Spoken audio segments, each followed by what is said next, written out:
Hey everyone, so welcome back to my channel once again. It's great to have you guys here.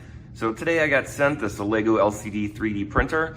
I have not used this brand yet, so I'm excited to get it unboxed, check it out, and try it. But let's do just that.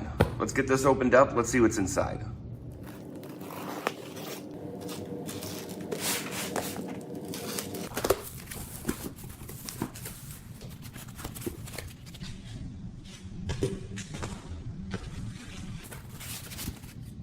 Well, right off the bat, I can tell that the packaging is really nice.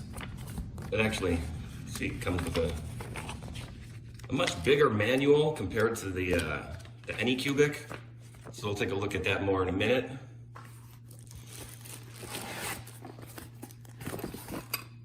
Here we got the toolkit. Should have everything in it.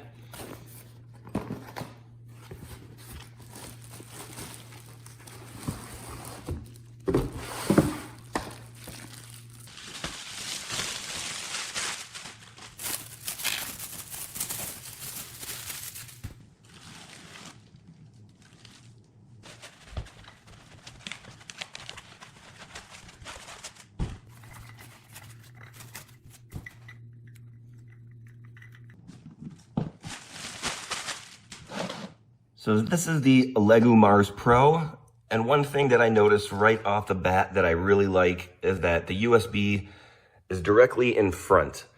It's not on the side or in the back where you have to start turning the machine around just to plug it in. So that's one feature already that I like about this.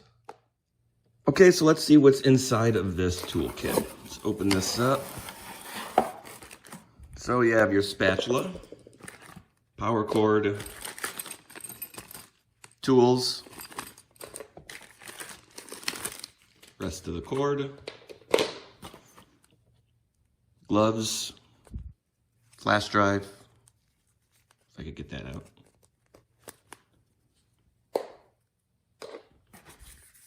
cones to pour the resin back in, plastic spatula as well.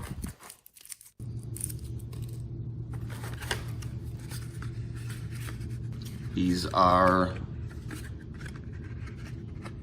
if I can get them out, micro shears in case you gotta cut the supports off.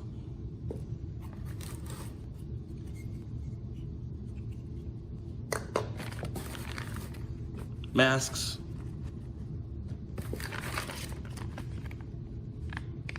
And not quite sure what this is. Guess I should read the manual. So after reading more through the instructions, I did find out that this is just a rubber seal that goes around.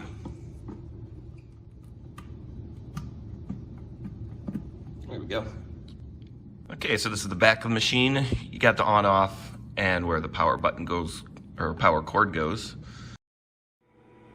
All right, so I got this all powered on, and this is the main screen that you're gonna get to once this turns on. Tool system, print. It's all pretty standard. All these machines pretty much have the same more or less interface, so I'm not really going to go much into how to use them, what to do. If you watch one of my other videos on any one of these, whether it's the Elegoo Mars, the Photon, they're all pretty much the same as far as the interface goes. So moving up and down, you can tell that it's really quiet, and you barely hear that at all compared to some of the other ones that make more noise. The fan, you can hear it, but it's not real loud. It's not a big deal at all. So at first I wasn't quite sure what this was for. I'm looking through the manual and it doesn't have it anywhere in here or list it as to what it's for. So the only thing I can think of was that once it's done printing, you can place it on here. That way then you can have it angled so that the rest of the resin will drip off. Kind of like that, which makes sense. So let's get this USB plugged in and let's see what's actually on it. So let's go to print. And you can see all the files that are on here. the dwarf bard, the platin, the lion. But let's first get this set up. I'll show you the resin I'm going to use and how to get this leveled, and we'll come right back. So this build plate has a similar model to the Mono SE, where it's kind of on a spring, and that way it makes it easier to level, and you can just tighten those up, and then once you pretty much level it, you won't have to do that again. It should, in theory, stay where it is as long as you get these screws tight enough. Okay, so let's get this leveled. The easiest way is just with a piece of paper. Place it right underneath. That way we can lower it. It says to push down, hold, and tighten.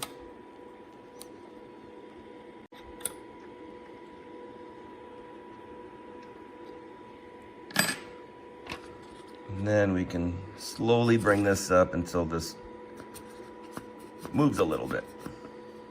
Where it's, you want some resistance, but you still want to be able to pull it out. So I'd say right about there. Then all you gotta do is set Z to 0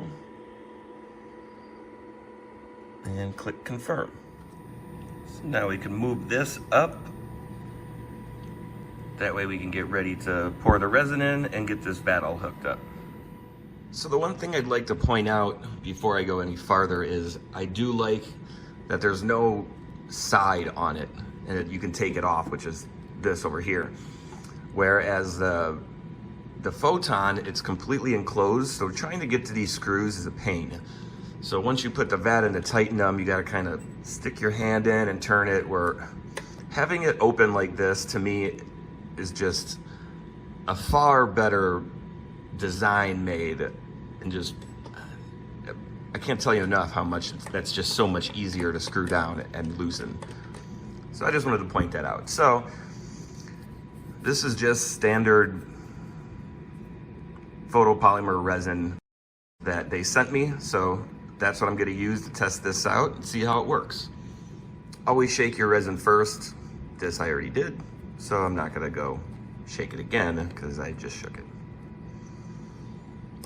So we'll basically just fill it up to the line that's right here. It's hard to see, but it's there.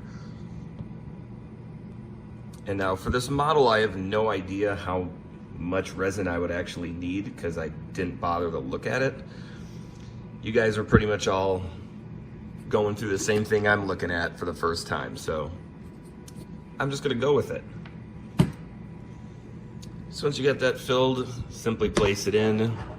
And this is where I said not having sides on it makes it so much easier to screw these down. So once we get that screwed in, tightened down, we can go ahead and put our lid back on. Which to me, it kind of seems like that seal gets in the way a little bit, but not a huge deal. You just gotta kind of wiggle around it and make it tight. All right, so we're ready to print. So we're just gonna go click on, we'll run their test one. We'll do a Lego Mars Rook model for printing. And there it is. We're gonna go ahead and click on that one. You can see it just looks like a little chess piece, and we'll hit go. So you'll see this just start to lower down. And so we're just gonna let this run, and then I'll come back in probably about an hour and a half when this is finished.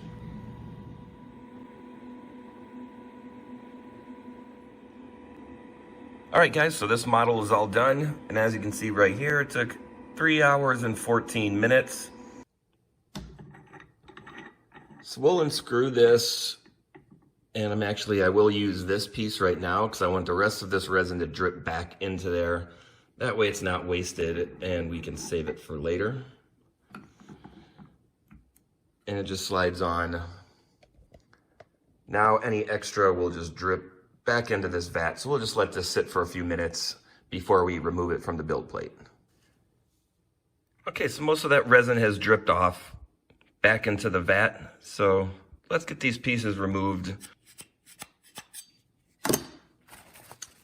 Let's see if this is just easier. Let's just kind of grab it with a paper towel and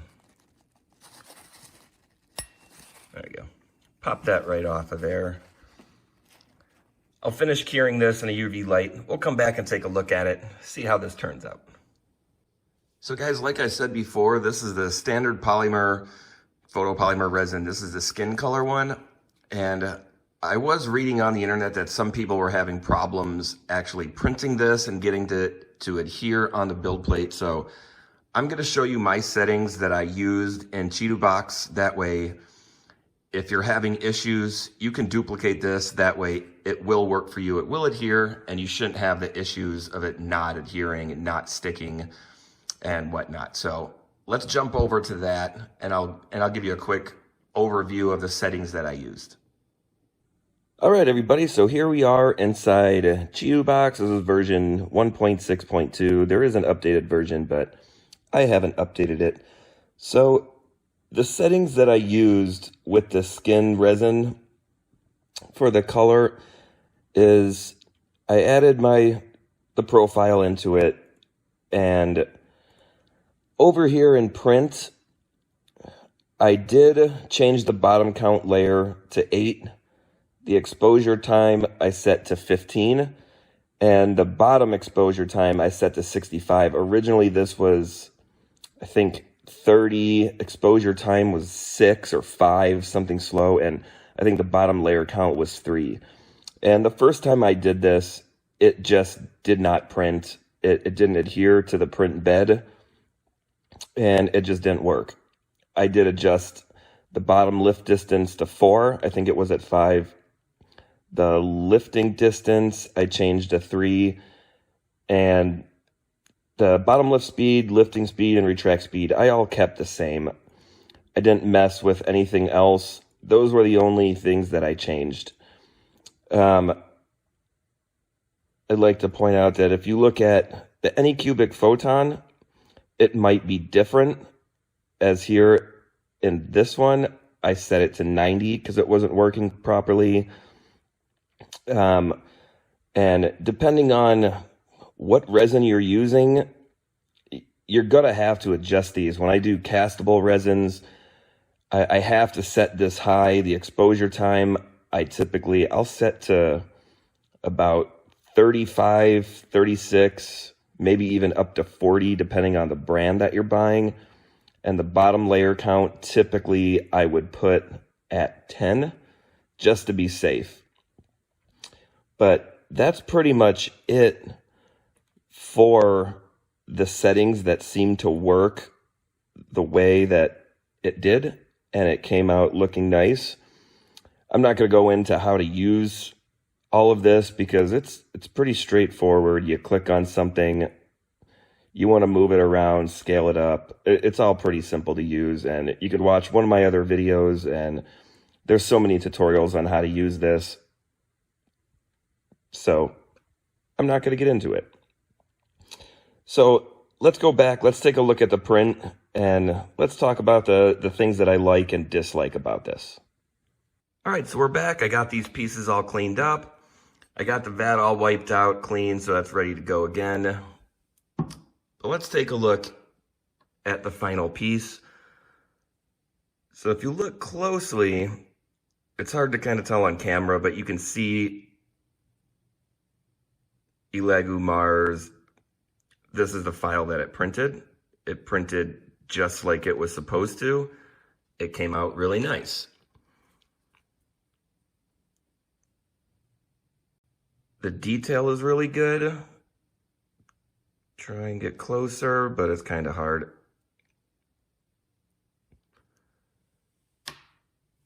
So, what do I think of this machine? I have not tried this with castable resin yet, but I will shortly, and I'll update you on that and let you know what's going on and what I think about it and what I do and don't like. As far as the machine itself goes, I do like that the USB is in the front. The one thing I wish would be nice would be to have a power button in the front instead of in the rear, just because every time I got to reach over to turn it on, it'd be nice to just push the button, start it once it's plugged in. That's just my 2 cents. I do like that the cover right here goes right over it. These are very easy to access. There's no getting in the way. There's none of that involved. I like the vat. It's easy to pour back in once you're done. That's a good feature. The machine is not loud at all. You hear the fan, but if I've been sitting right next to it watching TV and I can barely even hear it while it's running for the last 3 hours. So it wasn't a big deal to me at all. So that's another good thing I like.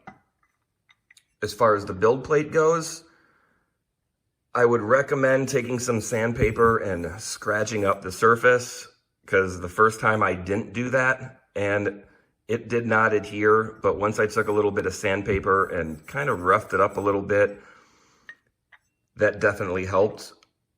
Once you level this, it pretty much stays leveled. I like how the screws are big.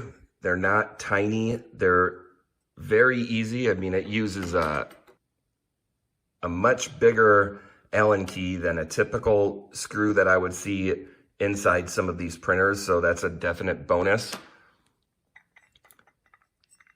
Definitely a good feature to have. Once I level this, I don't need to re-level this again. Now that I know that this worked, I won't be leveling this pretty much ever again. It's gonna pretty much stay like this unless for whatever reason a print fails, but that's most likely due to a setting that got screwed up somehow, and I'll just need to adjust and try again. But overall, I do like this machine. It works really well. If you guys want a printer, check these guys out. Not bad at all for the price. Detail comes out just fine. And overall, I'm happy with it. So guys, thanks for watching. If you guys like this video, give it a thumbs up. Hit that subscribe button down below. And as always, I will see you in the next one.